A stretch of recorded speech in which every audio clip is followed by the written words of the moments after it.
नमस्कार बंधुरा सुमिर हेसेले आपनादेर सबाइके स्वागत। आशा करी सकले सुस्थ आछेन भालो आछेन। आजकेर रेसिपि कि बोलुन तो, लाउ पाताय चिंगड़ी माछेर पातुड़ी। बाड़ीर छाद बागाने एकटी लाउ गाछ हयेछे आर सेखान थेकेई कचि कचि देखे 8टा लाउ पाता केटे निये एसेछि। खूब बड़ो पाता नियेनि, मिडियाम साइजेर पातागुलोकेई केटे निये एसेछि, कारण छोटो साइजेर पातागुलो एकटु बेशी नरम हय, खेतेও टेस्ट हय। पातागुलोके निये एसे परिष्कार करे धुए नियेछि।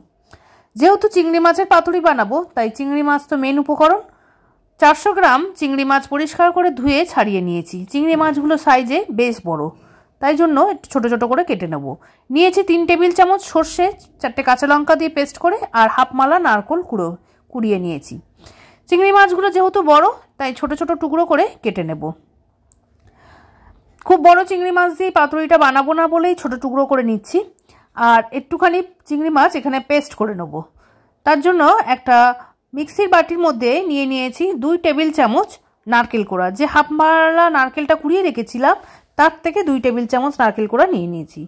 আর যে চিংড়ি মাছগুলো ছোট ছোট টুকরো করে কেটে রেখেছি তার থেকে অর্ধেক চিংড়ি মাছ মিক্সির বাটিতে নিয়ে নিয়েছি। এবারে চিংড়ি আর নারকেলটাকে পেস্ট করে নেব। খুব মিহি পেস্ট করব না, একটু মোটা মোটা করে পেস্ট করব যাতে চিংড়িগুলো একটু গোটা গোটা থাকে। नारकेल और चिंगड़ीटा भालो करे पेस्ट करा हो गेছে। এবার একটা বাটির মধ্যে পেস্টটাকে ঢেলে নেব। দেখুন এখানে গোটা গোটা একটু চিংড়িগুলো রয়েছে, একদম মিহি পেস্ট কিন্তু হয়ে যায়নি। এবারে পুরো পেস্টটা আমি একটা বাটির মধ্যে ঢেলে নিয়েছি। এবারে নেব যে নারকেল কোড়াটা কুড়িয়ে রেখেছিলাম তার অর্ধেক নারকেল মানে বাকি নারকেল কোড়াটার মধ্যে নিয়ে নেব। সেটা পরিমাণে 2 টেবিল চামচের মতন। এবারে দেব 2 টেবিল চামচ সরষে কাঁচা লঙ্কা বাটা। এখানে চিংড়ি মাছের পরিমাণ অনুযায়ী সরষে আর কাঁচা লঙ্কা বাটাটা ব্যবহার করবেন। দেব স্বাদ মতো নুন। আপনারা চাইলে এখানে সামান্য চিনি আর অল্প হলুদ ব্যবহার করতে পারেন, কিন্তু আমি দুটো কোনোটাই ব্যবহার করিনি। আপনারা কিন্তু স্বাদের জন্য চিনি আর হলুদ ব্যবহার করতে পারেন। দিয়েছি 2 টেবিল চামচের মতো সরষের তেল। সমস্ত কিছু দিয়ে ভালো করে মেখে নেব যাতে সরষে, নারকেল কোড়া, সমস্ত সরষের তেল, নুন সবটাই মাছের সঙ্গে ভালোভাবে মাখা হয়ে যায়।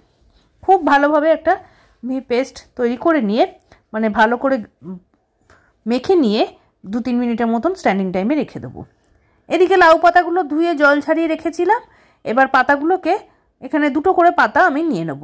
দুটো করে পাতার ঠিক সাইজ মতন করে রেখে তার মধ্যে পুরটাকে দিয়ে দেবো। পরিমাণ মতন পুর দিতে হবে পাতার সাইজ অনুযায়ী। সাইজ যদি বড় হয় একটু বেশি করে পুর দিতে পারবেন, ছোট হলে অল্প করে পুর দেবেন যাতে না বেরিয়ে যায়। দেবো একটা কাঁচা লঙ্কা আর ওপর থেকে সামান্য সর্ষের তেল দিয়ে পাতাটাকে খুব যত্ন সহকারে মুড়ে ফেলতে হবে। এমনভাবে মুড়তে হবে যাতে ভাজার সময় পুরগুলো যেন পাতার ভেতর থেকে না বেরিয়ে যায়। আলতো হাতে প্রতিটা পার্ট ভালো করে মুড়ে নিয়ে সুতোর সাহায্যে পুরোটাকে জড়িয়ে দিতে হবে। এখানে আপনারা লাউ পাতার পরিবর্তে কুমড়ো পাতাতেও এটি করতে পারেন, কিংবা কলা পাতাতেও করা যায়।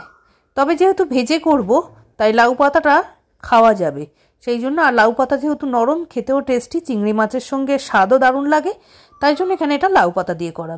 কলা পাতার ক্ষেত্রে পাতাটাকে ফেলে দিতে হবে। যাই হোক, পাতাটাকে ভালো করে মুড়ে নিয়ে সুতো দিয়ে মুড়ে দিলাম। এইভাবে প্রতিটা পাতুড়ি আমি তৈরি করে নেব।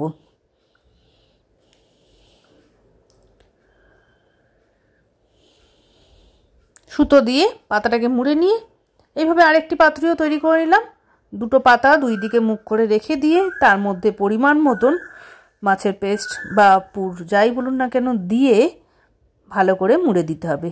দিয়ে দিলাম একটা কাঁচা লঙ্কা, হাফ চামচের মতন সর্ষের তেল আর সব কিছু দিয়ে পাতাটাকে সুন্দর করে মুড়ে দিতে হবে। পাতা মোড়ার সময় খেয়াল রাখতে হবে কোনো রকম যেন কোনো সাইডে ফাঁক না থাকে, তাহলে কিন্তু ভাজার সময় পুরটা ভেতর থেকে বেরিয়ে যাবে। পুরটা কিন্তু একটু শুকনো শুকনো করতে হবে, খুব বেশি জল দিয়ে কিন্তু সর্ষেটা বাটবেন না, তাহলে কিন্তু ভেতর থেকে পুরটা বেরিয়ে আসবে। যতটা পারবেন শুকনো করে কিন্তু সর্ষেটা বাটবেন, আর মাছেও যাতে কোনো রকম না জল থাকে সেদিকে খেয়াল রাখবেন। এইভাবে প্রতিটা পাতাকে পুর ভরে মুড়ে নেব। আমি এখানে 4টে পাতুড়ি তৈরি করেছি, 8খানা লাউ পাতা নিয়েছিলাম, আর যে পরিমাণে চিংড়ি মাছ নিয়েছিলাম তাতে 4খানা পাতুড়ি আমার তৈরি হয়েছে। এবার পাতুড়িগুলোকে আমি ভেজে নেব। চাটুর মধ্যে 2 টেবিল চামচের মতন সর্ষের তেল দিয়েছি। তেলটা ভালো করে যখন গরম হয়ে গেছে একটা একটা পাতুড়ি দিয়ে দেব। দিয়ে মিডিয়াম গ্যাসে উল্টে পাল্টে ভালো করে ভেজে নেব। খুব জোরে গ্যাস রাখবেন না, তাহলে উপরের পাতাটা পুড়ে যাবে, ভেতরের মাছটা কিন্তু সেদ্ধ হবে না, কাঁচা কাঁচা থেকে যাবে, কিন্তু তখন কিন্তু খেতে ভালো লাগবে না। তাই গ্যাসটা সিম টু মিডিয়াম রেখে হালকা হাতে মাছগুলোকে উল্টে পাল্টে, পাতুরিগুলোকে উল্টে পাল্টে ভেজে নিতে হবে। পাতাগুলো বেশ সুন্দর একটা লালচে রং এসে গেছে, পাতুরিটা কিন্তু আমার রেডি হয়ে গেছে। এইভাবে 4টে পাতুরি আমি রেডি করে নেব।